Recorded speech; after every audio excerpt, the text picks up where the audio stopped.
오늘도 누군가의 삶의 이야기를 통해 복음의 감동을 전하겠습니다. 안녕하십니까? 하늘빛 향기의 김재원입니다. 안녕하세요. 원혁입니다. 반갑습니다. 우리 그리스도인들은 보이는 세상에서 보이지 않는 하나님을 따라가며 믿음 생활을 하고 있습니다. 그런데 누군가는 보이지 않는 세상에서 보이는 하나님을 바라보며 신앙생활을 하고 있습니다. 네, 오늘 하늘빛 향기의 주인공이 바로 그런 분입니다. 고등학교 시절 하루아침에 한쪽 시력을 잃고 중도 시각장애인이 되었지만 우연히 찾아간 시각장애인 교회에서 하나님을 만나고 복음으로 거듭나 목회자로 부르심을 받았습니다. 우리 하나님은 특별한 계획이 있으셔서 그분을 처음 신앙생활한 교회의 담임 목회자로 부르셨습니다. 얼마나 큰 은혜가 있었을까요? 그 과정을 통해 하나님을 찬양하고 하나님께 영광 돌리는 시간으로 오늘 하늘빛 향기 준비했습니다. 보이지 않는 세상에서 보이는 하나님을 믿으며 신앙생활을 하고 있는 시각장애인 공동체 교회 애능중앙교회의 양진철 목사님이 오늘 하늘빛 향기의 주인공이십니다. 어서 오십시오. 환영합니다. 반갑습니다. 안녕하세요. 반갑습니다. 반갑습니다. 네. 목사님 인상이 참 좋으세요. 네, 감사합니다. 네. 네. 어떻게 그렇게 선한 인상을 갖고 계신지 여쭤봐도 돼요? 오늘 이렇게 메이크업이 잘 해주셔서 네, 더 그렇게 된 것 같습니다. 네. 분장과 인상은 네. 사실 큰 관계가 없습니다. 저희도 똑같은 분들에게 분장 받았거든요. 네. 인상이 너무 좋으십니다. 목사님 인상이 얼마나 좋은지 알고 계세요? 잘 모르겠습니다. 인상 속에서도 이 눈 웃음 이렇게 지으실 때 네. 너무 매력 있으세요. 맞습니다. 감사합니다. 애능중앙교회 담임 목사로 부임하신 거 축하드립니다. 고맙습니다. 네, 저희가 많이 늦었죠? 부임하신 지 얼마나 되신 건가요? 작년 12월 달에 부임했습니다. 네. 시각장애인이라고 처음에 소개를 해드렸는데 네. 제가 알고 있기론 시각장애인도 몇 가지 부류가 있습니다. 네. 정말 빛도 안 보이시는 전맹 음, 장애인이 있으시고요. 그리고 한편으로는 시력이 낮은 분들이 있고 또 한편으로는 빛과 어두움은 구분하시는 분들이 있습니다. 네. 목사님 어떤 상태인지 실례가 안 된다면 말씀해 주실 수 있을까요? 지금이야 황반 변성이 참 많이 알려진 네. 이제 시각 장애 병이 되었고, 그러나 제가 이제 고등학교 때 그것이 발발했는데요. 그때는 굉장히 희귀한 병이었습니다. 그래서 저 역시도 오른쪽 눈의 시력은 큰 암점이 있어서 우한의 시력을 거의 이렇게 실명하게 되었고요. 그리고 좌안에는 작은 또 암점이 있어서 그래도 너무 감사하게 그렇게 서로 보완해 가면서 그렇게 세상을 또 볼 수 있게 해주신 것 같습니다. 비록 좀 불편한 부분이 사실 있는 건 사실이지만 오히려 그것을 통해서 더 하나님을 더 선명하게 볼 수 있는 그런 마음을 또 하나님이 주신 것 같아서 저에게는 이것이 아픔이라기보단 하나님이 허락해 주신 한편의 은혜라고 고백하고 싶습니다. 네. 사실 이 영상을 보시는 분들이 많이 목사님의 삶을 알고 계실 거예요. 아마. 네, 저는 우리 목사님을 네.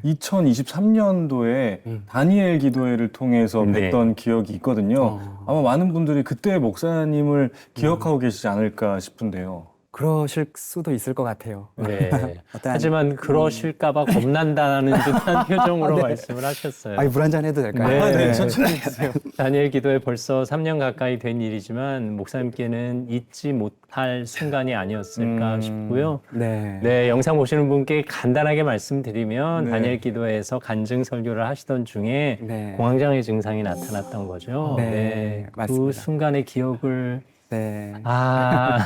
더듬어 주실 수 있을까요?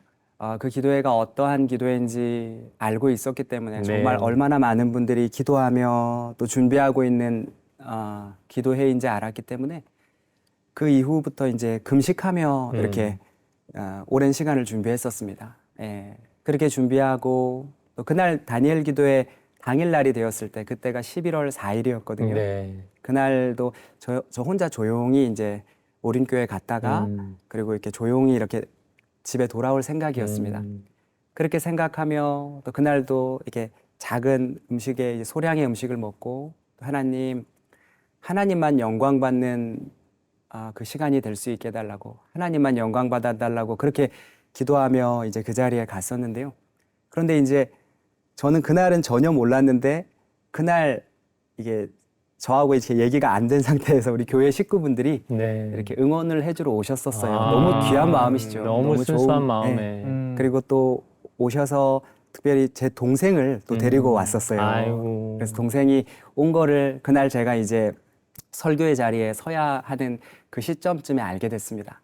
또 이제 주최 측에서 너무 감사하게 또 이렇게 앞자리를 배려해 주셨던 것 같아요. 네. 그래서 그렇게 하나님 말씀을 전하는 가운데 사실 저의 삶에 있어서 예수님을 만난 이야기를 할 때 저의 동생과 있었던 삶의 이야기를 사실 나누지 않을 수가 없습니다. 네. 그때 이야기를 나눠야 되는 시점에 거의 제일 앞자리에 이렇게 우리 진수를 이렇게 배려해 주셔서 앉혀주셨어요. 그러니 그 부분을 말해야 되는 부분에 동생의 모습이 눈에 들어오는 거예요. 네. 못하겠는 거예요. 음. 그래서 사실은 우리 진수가 그런 발달 장애가 있었기 때문에 사실 제가 앞에서 이렇게 지금 장로님과 대화를 나누고 있는 것처럼 네. 제가 앞에서 설교를 할지라도 우리 진수가 못 알아듣는다는 걸 알고 있었거든요. 네. 알고 있음에도 말을 못 하겠는 겁니다.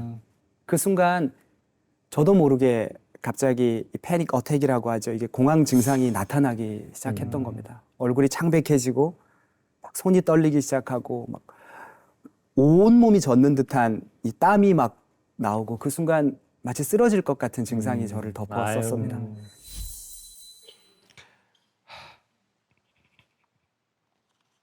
설교 많이 하는데 지금 아무 생각이 안 나고 지금 멍해져 있습니다. 정말 죄송합니다.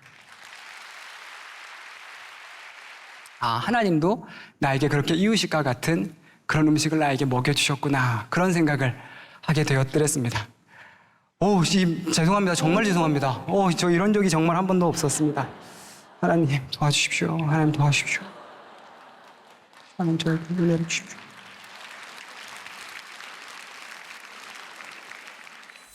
아시다시피 다니엘 기도회는 생방송이지 네. 않습니까? 그러니까 그것이 적나라하게 이렇게 나가게 되었고 더욱이 수십만 명이 보고 있는 네. 상황이니까요. 그리고 그 순간 결국 제가 이제 설교를 거의 이어가기 어렵다는 걸 아시고 김은호 목사님께서 네. 또 감사하게 그 자리에 올라오셔서 한 10여 분간의 시간을 이렇게 좀 컴다운 할 수 있도록 시간을 이렇게 메꿔 주셨습니다. 축복성도 부르면서. 그런데 사실 공항이라는 것이 10분 정도로 이렇게 컴다운 되는 것이 아니지 그럼요. 않습니까? 네. 수십 분 정도의 시간이 지나야 안정이 될 수 있는 건데 제가 찾을 수 있는 건 하나님밖에 없었습니다. 그래서 하나님 저 쓰러지지만 말게 해주세요. 하나님 영광만 높여드리게 해주세요.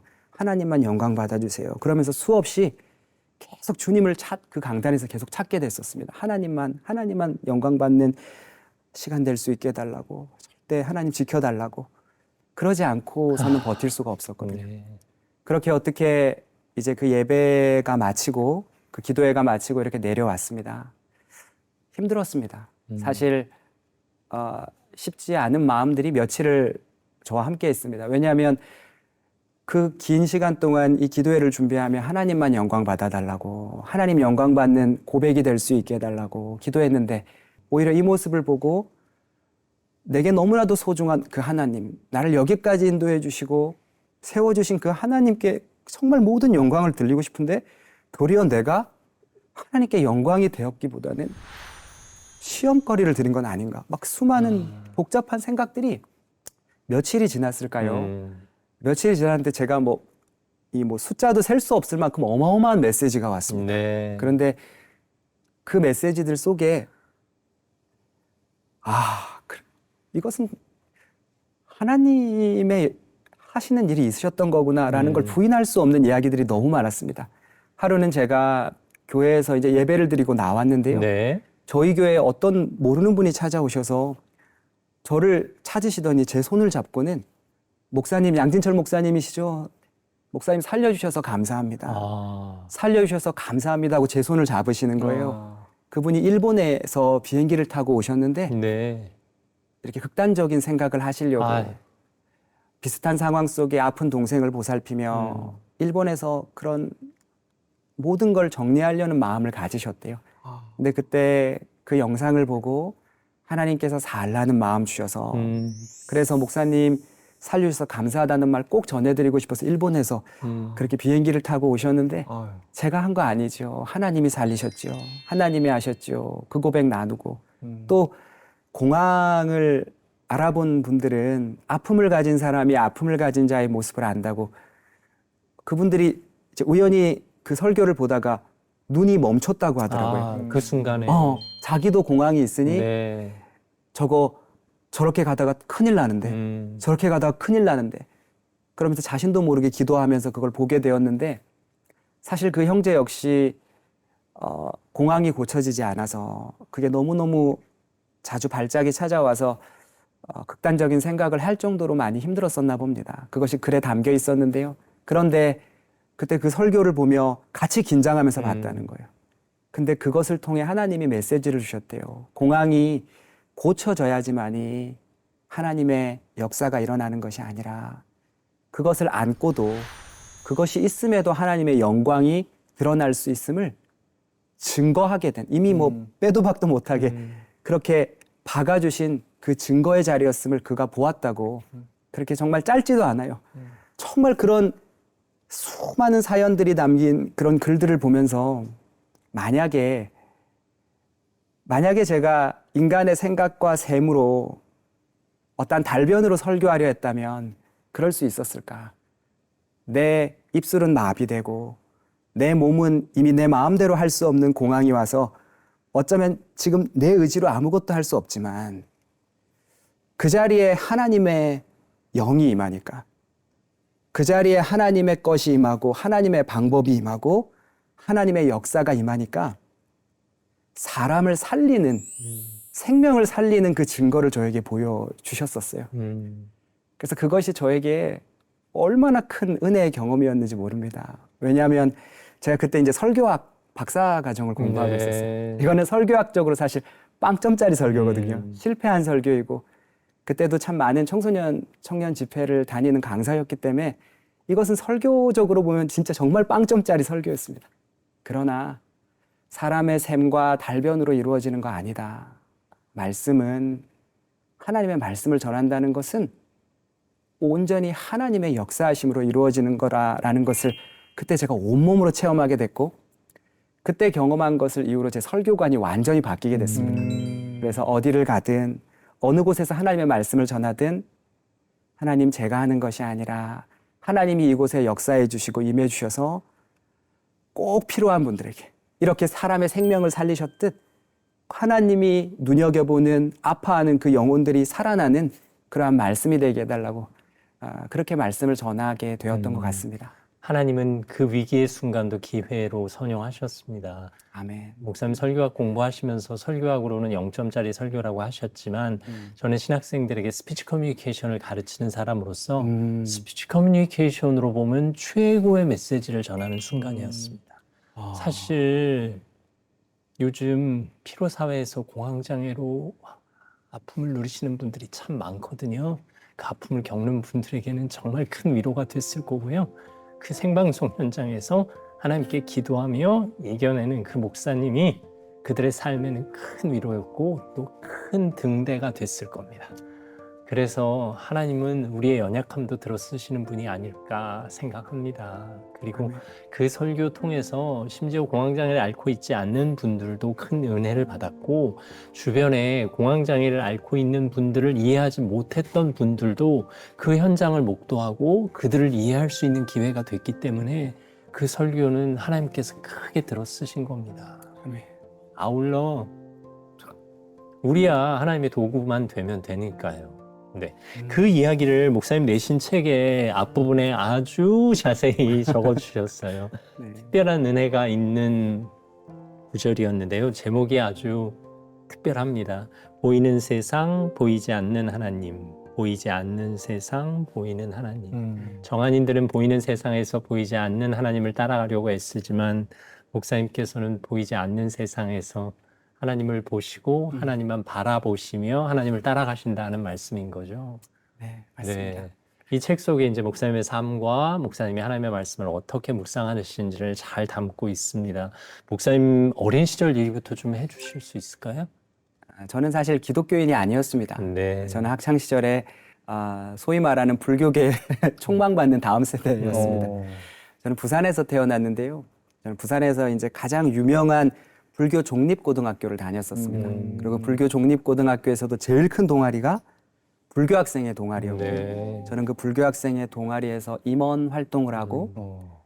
또 그것도 모자라서 전국 불교 학생의 행사와 활동들을 막 참석하는, 그러니까 그야말로 불교계의 총망받는 네. 다음 세대였죠. 그야말로 엘리트셨네. 네. 불교 대학을 가도 이상하지 않은. 네, 맞습니다. 네.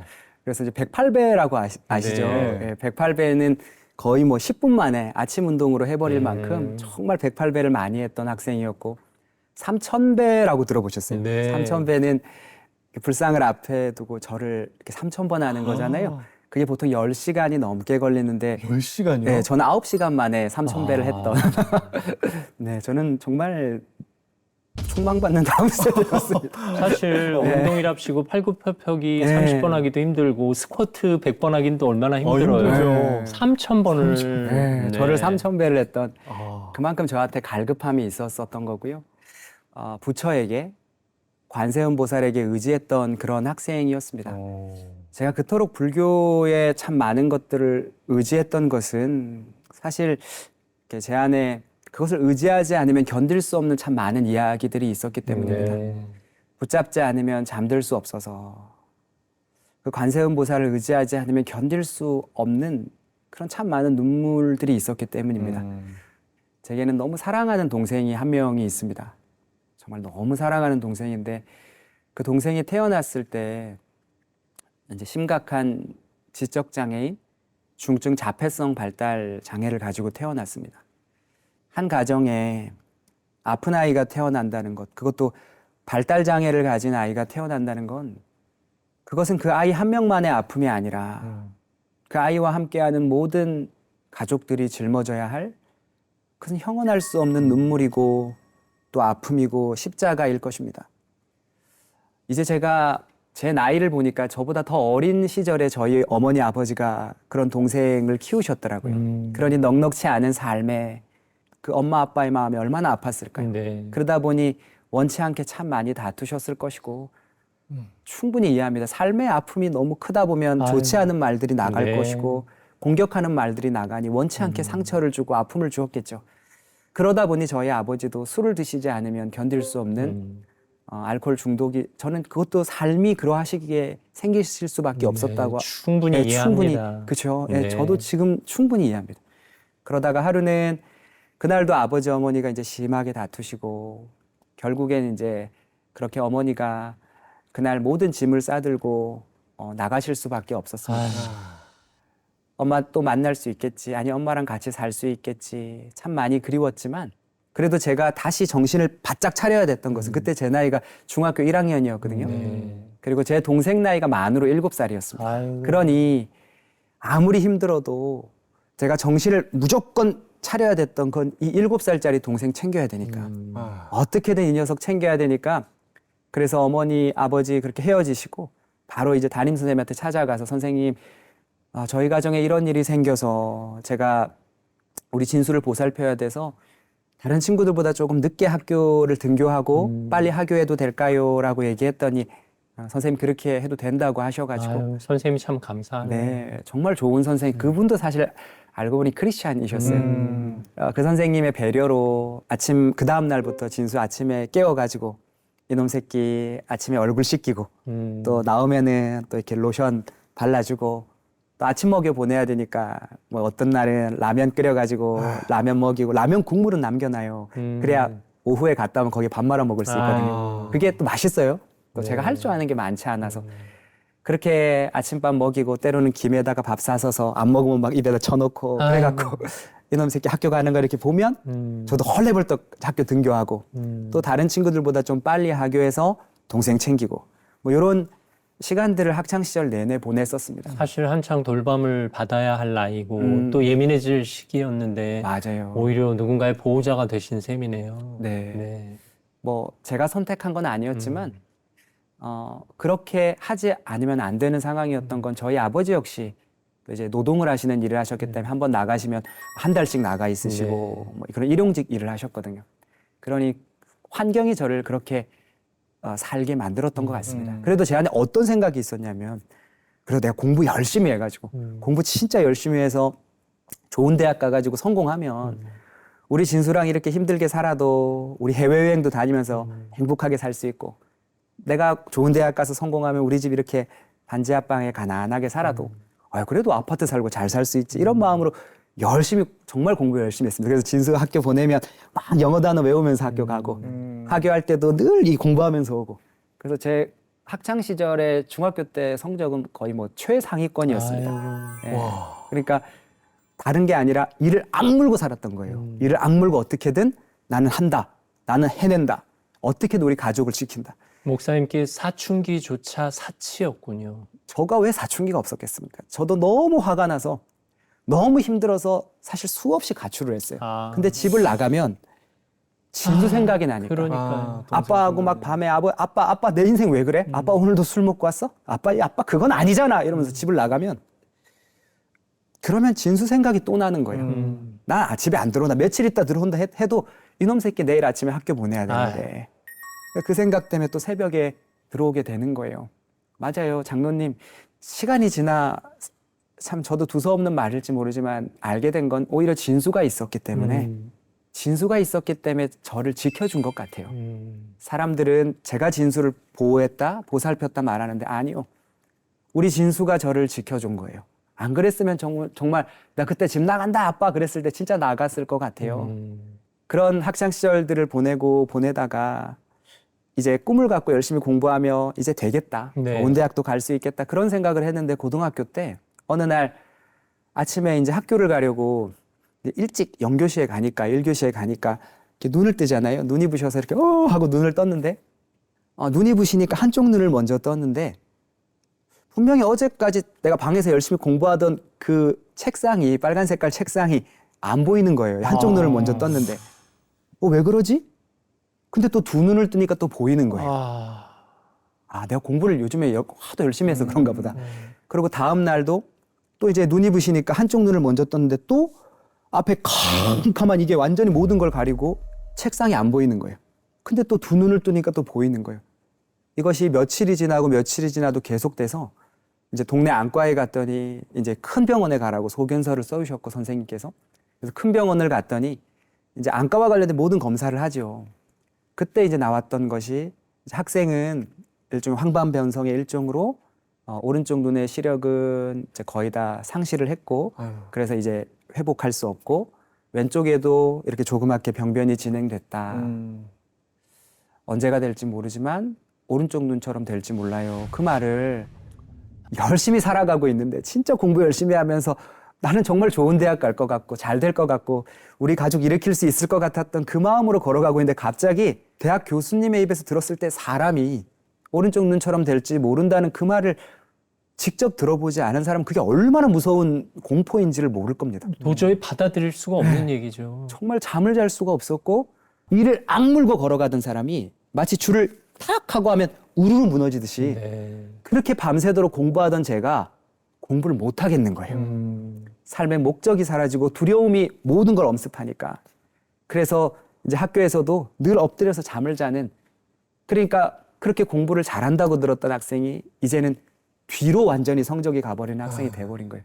그래서 그런 시간들을 보냈던 학창 시절이었고요. 그런 가운데 참 하나님은 참 재밌으신 분인 것 같아요. 제가 이렇게 엎드려서 그날도 우울해서 이렇게 학교에 엎드려 있는데 어떤 친구가 와가지고는 철아 이거 한번 들어봐라 이러면서 지가 듣고 있던 mp3를 제 귀에 꽂아주는 거예요. 들어보라고 주는 거예요. 그래서 뭔데? 하고 들어봤죠. 근데 그 노래는 제가 인생을 살아가면서 난생 처음 들어봤던 노래였어요. 누군가가 한 사람의 인생을 알고 만든 노래 같았어요. 그러니까 저라는 사람의 인생을 알고. 그때 들었던 노래가 뭐였냐면 나 가진 재물 없으나 나 가진 지식 없으나 나 남에게 있는 건강 있지 않으나 나 남이 없는 것 있으니 나 남이 못 본 것을 보았고 나 남이 듣지 못한 그 음성이라는 걸 들었고 나 남이 받지 못한 사랑을 받았고 나 남이 모르는 것 그거를 깨달았네. 그 가사 한 절 한 절이 완전히 제 이야기로 이제 들어오는 거예요. 그래서 제가 그때 막 저는 이제 불교 학생의 임원이었으니까 매일 법당에 갔어요. 매주가 아니라 매일 법당에 갔거든요. 그 법당은 마룻바닥으로 돼서 여름에는 신발 벗고 들어가서 시원하고 겨울엔 따뜻해요. 네. 그래서 그 법당에서 이렇게 제가 힘들면 쉬고 그랬는데 거기서 이제 그 노래를 정말 많이 들었었어요. 예, 그 정도로 사실 그 찬양 송명희 시인의 맞아요. 시에 이제 하나님의 찬양 하나님의 붙인 찬양을 곡인데 그 대목엔 공평하신 하나님이라는 대목이 나오거든요. 네. 사실 부모님은 이혼하시고 하나밖에 없는 동생은 발달장애고 나에게 보이지 않는 불운까지 찾아왔을 때 공평이라는 단어를 어떻게 이해하셨을까? 그리고 그 찬양이 위로가 됐다고 하니 네. 이건 정말 하나님이 위로 받게끔 만드신 게 아닐까? 맞아요. 사실 그 찬양을 듣고 화가 날 수도 있거든요. 맞아요. 네. 게다가 혹시 이 책에서 보니 공평하신 하나님을 공평하신 부처님이라고 개사해서 부르신 적도 있다고요. 네, 맞아요. 법당의 오너가 또 우리는 그분이시잖아요. 또 다른 네. 분이시잖아요. 앞에 이렇게 하고 계셨기 때문에 네. 제가 또 그분 보면서 근데 제가 목사가 되고 또 제가 말씀을 전하는 사람 또 성경을 읽으면서 저는 제 그 고백을 하나님이 받으셨다 생각했어요. 저는 그 고백이 정말 하나님이 받으시는 고백이었음을 저는 한참의 시간이 지나 알게 되었어요. 그렇게 하나님은 조금씩 제 마음을 당신의 방법으로 작업해 가주셨던 것 같아요. 그 친구가 왜 갑자기 이어폰을 내밀었겠어요? 그러니까요. 하나님이 그 친구를 보내서 우리 진철이를 위로할 방법은 이 방법밖에 없구나 생각하신 게 아닐까요? 맞아요. 맞아요. 정말 장로님 말씀이 맞아요. 어떻게 하나님을 그러니까 부인할 수가 없어요. 그런 시간들 속에 이제 제가 대학을 이제 서울로 가게 됐습니다. 그래서 우리 같은 지방 사람들이 서울 가는 거는 열심히 이제 성공하려고 가는 네, 거잖아요. 네. 맞아요. 성공해서 우리 진수하고 아빠랑 잘 살려고 갔어요. 근데 서울로 올라가서도 이제 처음에 오리엔테이션을 한 주 뭐 이렇게 하고 계속 수업을 하는데 전화가 계속 걸려오는 거예요. 우리 진수 전화였어요. 진수 전화니까 받아야죠. 받고 나면 다른 말 안 해요. 따르릉 따르릉 하고 받으면 형 있다 그래요. 우리 진수 말투가 이래요. 형 있다 이래요. 형 있다. 그럼 진수야 형 있지? 형 없다 아니야? 응 하고 끊어요. 그게 다예요. 형의 존재를 확인하기 위해. 형 있다. 형은 내 옆에 있다. 형 같이 있다. 그리고 한 5분 있다 10분 있다 또 전화가 와요.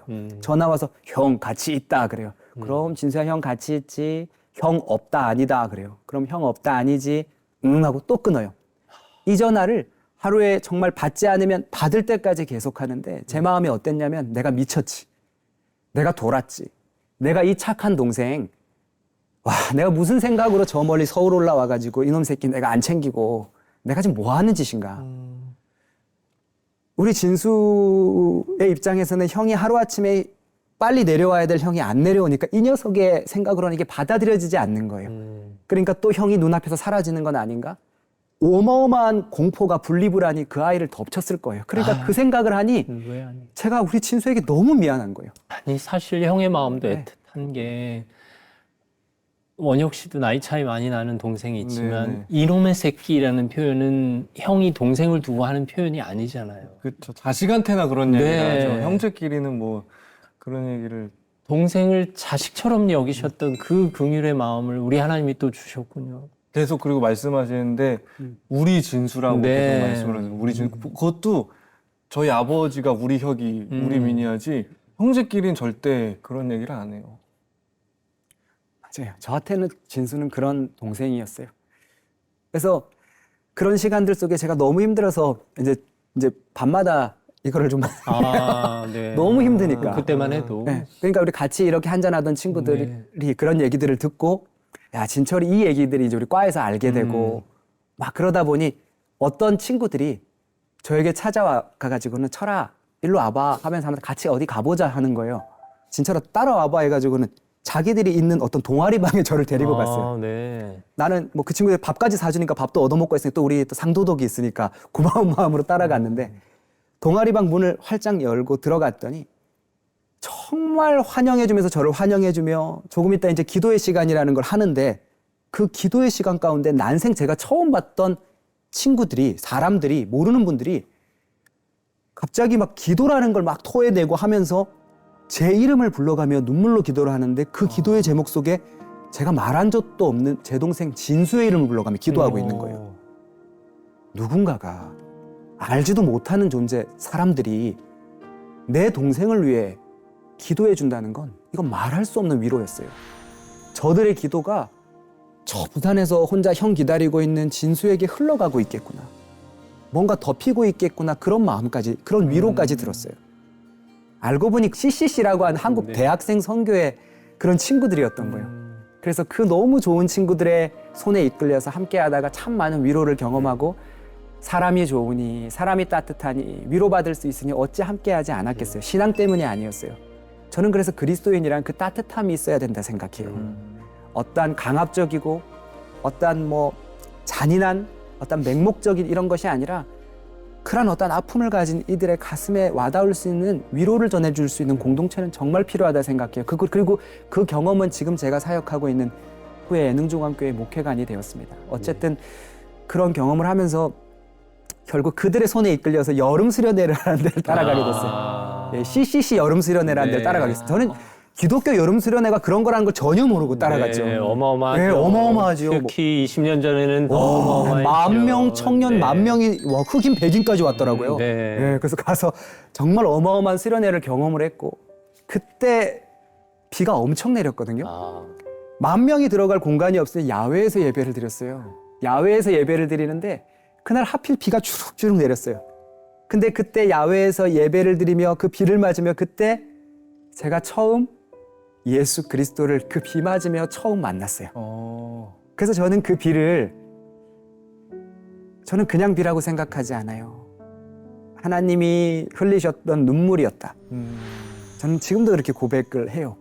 왜냐하면 그 비를 맞으며 예수님을 고백했으니까. 그때 그 찬양 중에 제가 막 예배 드리면서 막 하나님 앞에 기도하면서 원망했거든요. 하나님 어떻게 하나님이 살아계시면 나 이렇게 힘들게 하실 수 있냐고. 어떻게 이런 인생을 줄 수 있냐고.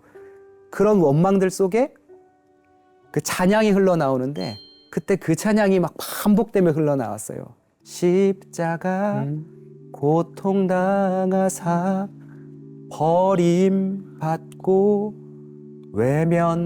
외면당하셨네. 짓밟힌 장미꽃처럼 나를 위해, 맞아요, 나를 위해, 진철이 나를 위해 죽으셨네 나의 주. 그 찬양이 막 계속 흘러나오는데 십자가 고통당하사 짓밟힌 장미꽃처럼 나를 위해 죽으셨던 그 주님은 내가 법당에서 이것이 나의 업 때문입니까? 이것이 내가 과거에 지은 죄 때문에 내가 이런 아픔을 당합니까? 라고 세상을 원망하던 그 순간에도 십자가 고통당하사 나를 위해 죽으신 주님은 그때도 나하고 함께하고 계셨고 네. 그 반지 앞방에서 아버지 막 한 달 있다 오고 수주일 있다 오면 동생하고 밤마다 이렇게 막 진수야 괜찮아 형 있잖아 하면서 막 그렇게 재웠어요.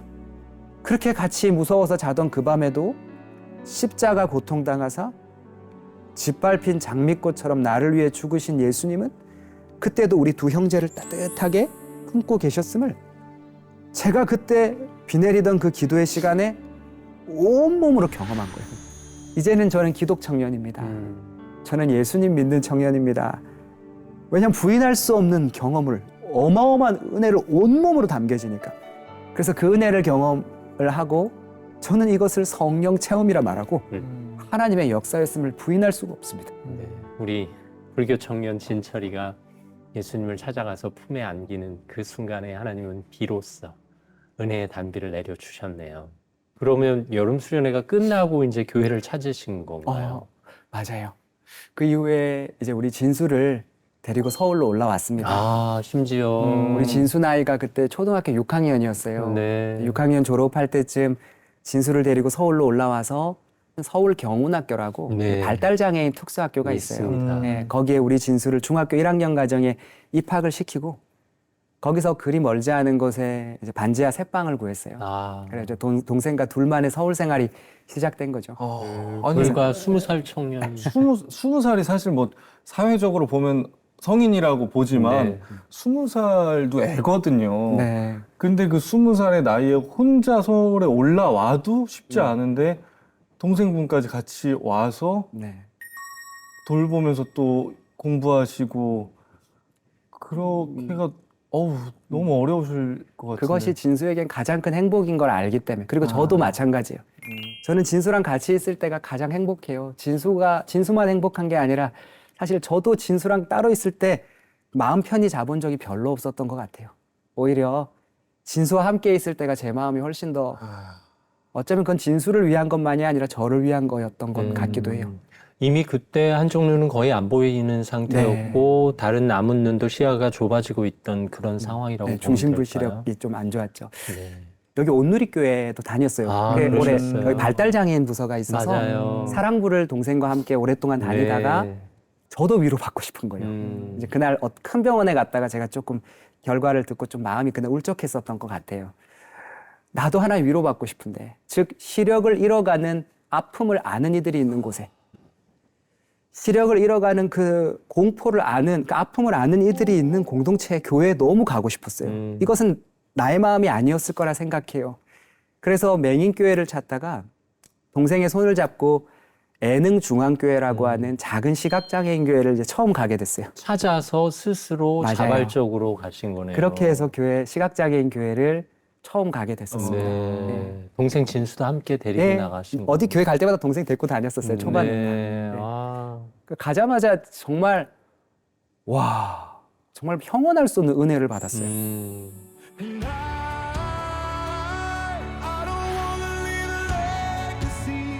이 기회에 교회 자랑 좀 해주세요. 아무래도 다른 교회랑 좀 다른 부분들이 있지 않을까 싶은데. 대한예수교 장로회에서 장로님이시지만 네. 장로님들의 힘이 얼마나 막강합니까? 힘은 힘은 막강하지 없죠. 않습니다. 어쨌든 네. 그것이 하실 주는 일이 많으시죠. 하실 일이 많죠. 그 장로님들이 주시는 메시지가 있다 생각해요. 장로님들이 이제 7분이 계신데요. 아, 네. 네, 그 7분의 장로님 중에 아.